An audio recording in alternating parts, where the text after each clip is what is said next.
মেমারিতে জাল লটারি চক্র, প্রায় ৩ লক্ষ টাকা জাল লটারি সহ গ্রেপ্তার ৩।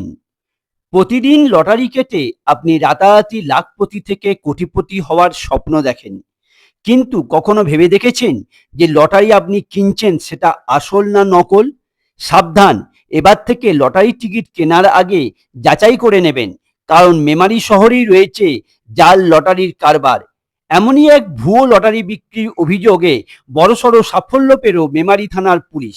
গোপন সূত্রে খবরের ভিত্তিতে মেমারি বামুনপাড়া মোড় এলাকায় অভিযান চালিয়ে বিপুল পরিমাণ ভুয়ো লটারি উদ্ধার করা হয়েছে।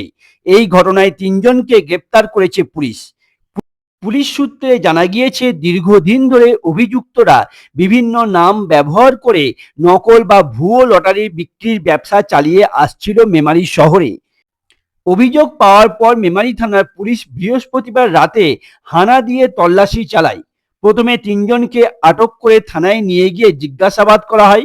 জিজ্ঞাসাবাদের সময় তাদের বক্তব্যে অসঙ্গতি ধরা পড়ে। পরবর্তীতে লিখিত অভিযোগের ভিত্তিতে তাদের গ্রেপ্তার করা হয়। ধৃতদের নাম সুজয় মিত্র, বয়স আনুমানিক ৪৬ বছর, বাড়ি মেমারির বিষ্ণুপুর এলাকায়; সন্তু দাস, বয়স আনুমানিক ৩০ বছর, বাড়ি মেমারি বিষ্ণুপুর এলাকায়; এবং নীতিশ তিওয়ারি, বয়স ৪৬, বাড়ি মেমারি সোমেশ্বরতলার এলাকায়। পুলিশের দাবি, ধৃতদের কাছ থেকে ৩ লক্ষ টাকার বেশি মূল্যের ৫,০০০ পিস কুইল ডায়মন্ড লটারি, নগদ ১৩,৫০০ টাকা, একটি এইচপি ল্যাপটপ, ৫টি দামি মোবাইল ফোন ও অন্যান্য সামগ্রী উদ্ধার করা হয়েছে। শুক্রবার দুপুরে সুনির্দিষ্ট ধারায় মামলা রুজু করে ধৃতদের বর্ধমান আদালতে পেশ করা হয়েছে। পুলিশ সূত্রে আরও জানা যায়, ঘটনার তদন্ত শুরু করেছে মেমারি থানার পুলিশ। এই ভুয়ো লটারি চক্রের সঙ্গে আর কেউ জড়িত আছে কিনা, তার পেছনে বৃহত্তর কোনো চক্র সক্রিয় হয়েছে কিনা তা খতিয়ে দেখা হচ্ছে। পুলিশের এই অভিযানে এলাকায় ব্যাপক চাঞ্চল্যের সৃষ্টি হয়েছে। এদিকে মেমারি শহরে এক লটারি বিক্রেতা জিরো পয়েন্টের প্রতিনিধিকে কি জানালেন শোনাবো। ঘটনা হয়েছে কালকে মেমারি বামনপাড়া মোড়ে একটি ২ নম্বরই লটারি কাউন্টারে পুলিশ অভিযান চালায় এবং সেখান থেকে বিপুল পরিমাণে লটারি, ভুয়ো লটারি টিকিট, যেগুলো সরকারকে জিএসটি ট্যাক্স অবৈধ, সেগুলো দেওয়া হয় না, সেরকম অবৈধ টিকিট পুলিশ রেড করে উদ্ধার করে। পরিমাণটা কত হবে, কত লক্ষ? পরিমাণটা এখনো পর্যন্ত আমাদের কাছে সঠিক ডেটাটা আসেনি, তবে বিপুল পরিমাণে। না, টিকিটটা নয়, মানে কত টাকাটা বলছি। টাকাটা তো মোটামুটি অ্যাপ্রক্স ৩ লক্ষ টাকা মতন এখন জানতে পেরেছি আমরা পুলিশের কাছ থেকে।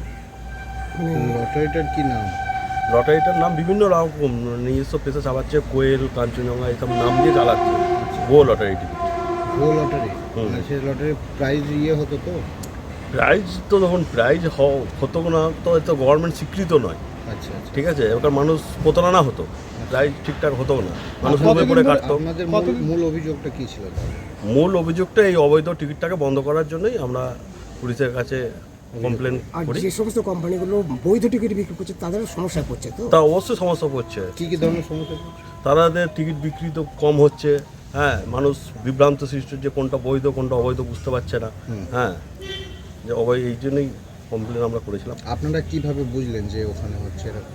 আমাদের কাছে ইনফরমেশন ছিল, অনেক দিন ধরেই ইনফরমেশন ছিল। আচ্ছা, ঠিক আছে। আচ্ছা, কতদিন ধরে হচ্ছিল এরকম লটারি বিক্রি? অনেক দিন ধরে, মোটামুটি ৭-৮ মাস ধরেই চলছিল। ওই যে ওটা কি কোম্পানি হিসেবে ওই বিক্রি করছিলেন? ওরা নাম বিভিন্ন রকম নাম দিয়েছে, ভুটান, এইসব আবিজাবি নাম দিয়ে চালাচ্ছে। আপনি কোন কোম্পানির বিক্রি? আমি ডিআর কোম্পানির স্টকিস্ট। সাধারণ মানুষদের উদ্দেশ্যে কি বলবেন এই যে এরকম ঘটনা ঘটলো? সাধারণ মানুষকে একটাই জিনিস করবো, আমাদের পশ্চিমবঙ্গে ডিআর লটারি ছাড়া কোনো টিকিটই বৈধ নয়। একটা টিকিটই বৈধ আছে, সেটা হচ্ছে ডিআর লটারি, যেটা সিকিম গভর্নমেন্ট এবং নাগাল্যান্ড গভর্নমেন্টের স্বীকৃত পাওয়া।